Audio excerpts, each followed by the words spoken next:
Hey everybody, hope you're having an amazing day. Welcome to part 2 of What If Peter Parker or Spider-Man was born in the Dragon Ball Z world. And as always, before we begin, I'm OG Brown Nerd. If you're a fan of everything Marvel, DC, anime, basically anything nerdy, please subscribe because I talk a little bit about everything. Vegeta stares across at Peter and Goku and he mutters, telling Nappa and Raditz to destroy these fools so they can collect the Dragon Balls and leave this backwards planet. Nappa unleashes the Cybermen against the Z Fighters while Goku, Peter, and Piccolo battle against Raditz and Nappa. Yamcha, Krillin, Tien, Gohan, and Chiaotzu all have power levels around 3000, and they're easily able to handle the Cybermen with no one dying this time. One of them tries to self-destruct bomb on Yamcha, but it fails as Yamcha's Wolf-Fang fist launches the green monster skyward before it detonates.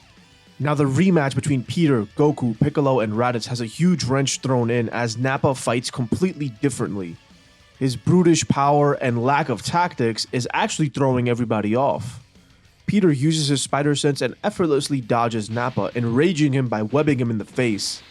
He calls Nappa a stupid rhino, and Nappa, being the fool that he is, gets raged and charges at Peter. Now this allows Goku and Piccolo to face off against Raditz in a much more controlled manner, all thanks to Peter's quick thinking. And this allows the two of them to hold Raditz back despite his massive boost in strength. Raditz is fighting to kill and he's confused as to how these low-level warriors and a Namekian is able to beat him. How? Just how? And then Goku begins talking, saying he's trained his whole life to become stronger. He doesn't care about how he was ranked when he was a baby. He's gonna be the strongest no matter what.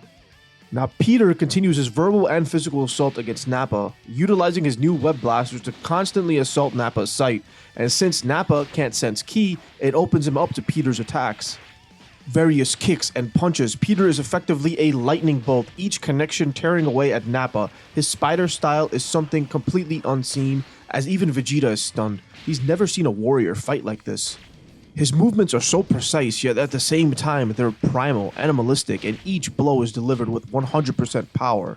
If this was the Bakiverse, the narrator would go on about how a spider's strength is like 10x its body weight. That may or may not have been a tease for the next crossover. Peter knocks Nappa out with a web slingshot, shattering his body as he swings over to help Raditz and Piccolo. The three of them once again overwhelm Raditz as they knock him out cold. But now, before they even have a chance to engage in a conversation with Vegeta, he steps in and kills Nappa, and he launches a blast towards Raditz too. But Peter, he webs him out the way, saving his life. With great power comes great responsibility, and despite everything, Peter is a hero. They look at Vegeta, who scoffs, telling Peter saving a weakling like Raditz is useless. That strength is the only thing that matters in this world, and everything else is just a delusion for the weak. Peter, Goku, Piccolo tell the Z Fighters to stay back as Vegeta is simply too much for them. Vegeta tells them that if any of their underlings try to battle him, he'll kill them instantly. Our trio of heroes square up as they begin battling Vegeta, and his power is unlike anything they've felt. He's faster, stronger than Raditz, and he's more ferocious than Nappa. And without the Kaioken technique or Spirit Bomb, Goku stands no chance alone. However, Vegeta has the same weakness as Nappa, he cannot sense ki. Peter dodges and webs Vegeta's eyes, allowing for Piccolo and Goku to land devastating attacks. Piccolo then begins charging a special beam cannon while Goku leads the assault and Peter provides support. The three of them fight in sync, but it's not enough. Piccolo needs Vegeta to stand still, otherwise he won't be able to hit his attack. Peter decides to use a special attack, a new one he made up. He charges his ki, infusing it into his webs as he launches a web Kamehameha. His webbing infused sticks to Vegeta with the strength of a Kamehameha. He's effectively stuck in place, and this allows Piccolo the opportunity to land his special beam cannon. Vegeta shifts just enough to avoid a fatal shot, but in taking the hit, he's drastically weakened. Desperate, he shoots a powerball, hoping Great Ape will be enough to finish these pathetic lowlifes. The fact that they pushed him to Great Ape is enough to piss Vegeta off beyond recognition. Now the battle against Great Ape Vegeta causes the rest of the Z Fighters to join the fray. They rush in as Peter screams for them to get back. He begins webbing Vegeta's legs as Goku and Piccolo try to use special attacks to knock him over. Yamcha and Krillin, immediately recognizing this form, yell for everybody to cut his tail off, but Vegeta is faster than they'd expect. He grabs Yamcha, smashing him into the ground, killing him instantly. Tien and Chiaotzu launch a solar flare as Great Ape Vegeta swings at them. They die, blinding Vegeta. allowing Krillin to launch the Destructo Disc aimed at his tail. Peter webs and holds it alongside Goku and Piccolo, giving Krillin a straight shot as it slices through. Yajirobe scoffs, saying he was the one that was going to do that, but Krillin was faster. Vegeta begins reverting back into his ape form as he lands on top of Krillin, crushing him as well, and Gohan, witnessing the deaths of his friends, is enraged as he flies towards Vegeta like a rocket, connecting with his chest. Peter, Piccolo, and Goku all attack, finally putting him down as Peter webs him up for good this time. As Piccolo goes for the kill, Peter speaks up saying no, they can't kill him because they'd be just like him if he did. Goku agrees. If Tien, if Piccolo, if Yamcha, if they can all change, so can Vegeta, and they owe him that. It's their responsibility. Piccolo relents as Vegeta fails to tear himself free, and Raditz comes limping over as he aims a blast at Vegeta. Goku steps in front of his brother and tells him it's enough. Did he not just hear what he said? They let Raditz go despite everything. No more killing. Peter echoes this once again. Raditz reluctantly stands down. Only because Peter saved him he does this. He considers himself even with Peter. They begin mourning their friends as Raditz limps away. Tien, Yamcha, Chiaotzu, Krillin. But they can bring them back. The Dragon Balls, right?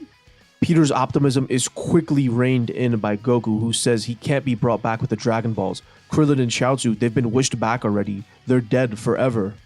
Peter refusing to accept this as Piccolo mentions they called him a Namekian, implying that he's an alien. Peter's brain begins going into overdrive as he deduces that the Namekians must be capable of making Dragon Balls.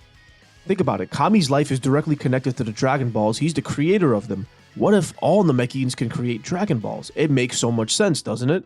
If they can find the planet full of Namekians, they can use their Dragon Balls to revive their friends.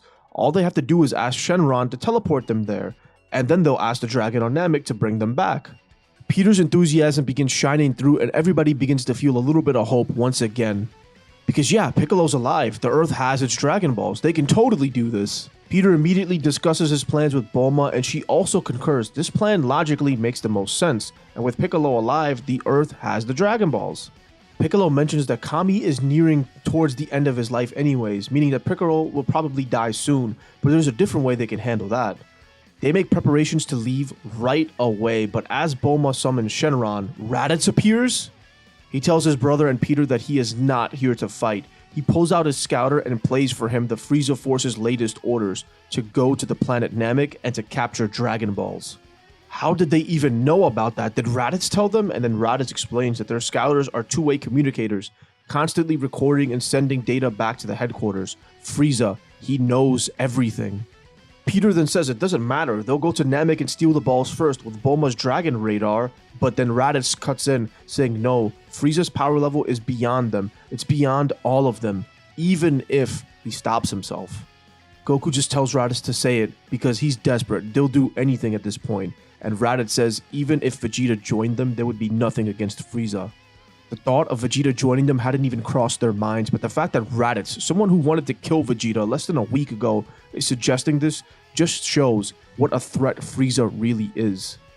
Peter and Goku are shocked. How powerful is he? But wait, if he's on Namek, then what kind of wish would he make if he's that powerful? What could he possibly want? The thought sent chills down their spines.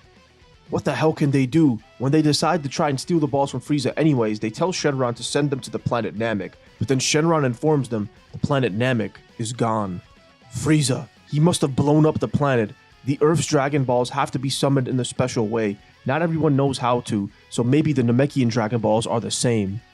Peter questions, disbelieving. Frieza would really blow up a planet if he couldn't get his hands on the Dragon Balls? And Raditz undoubtedly says yes.